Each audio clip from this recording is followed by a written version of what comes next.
Naturingang sidewalk pero hirap malakaran dahil sa dami ng nakahambalang.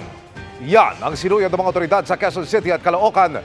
Nakatutok si Marisol Abduraman. Mga nakaparadang motorsiklo sa Mabuhay Lane sa Biak na Bato, Quezon City ang nasampulan kanina sa operasyon ng MMDA Special Operations Strike Force. Kung di kasi nakaparada sa gilid ng kalsada, nakaharang sila sa bangketa. Merong ilang nakatakbo, pero ang mga inabutan, tiniketan. Unfair yun, dami-daming motor doon, tapos ako lang tinikitan. Nakiusap at nakipagdiskusyon ang Riders Operating Team pero tiniketan pa rin. There's a signage. Yun pa lang, pwede na, yun na lang. Hindi natin kailangan alamin or hindi alam. At boss, the fact na pinahihinto kita, nakita ko, ginano mo pa yung kamay ng enforcer ko.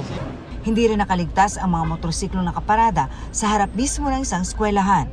Ang pagkakaalam po namin, sakop pa po ng area namin. Wala po kami magagawa.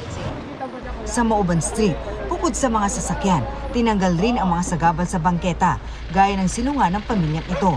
Sinusubukan pa namin kunin ang panig ng Quezon City LGU kaugnay sa tulong na maibibigay sa street dwellers. Pinagtatanggal rin ang mga mesa at upuan ng mga kainan dahil sa sinakop na ang bahagi ng kalsada. Pati tent ng ilang talyer. May mga nahuli at natoring sa Maria Clara Street. Nag-operate rin ng MMDA sa Isagani Street sa Caloocan City.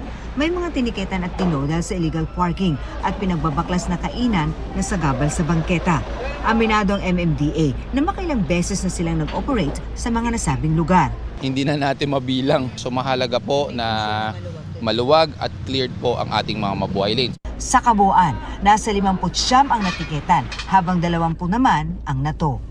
Para sa GMA Integrated News, Marisol Abduraman, nakatuto 24 oras.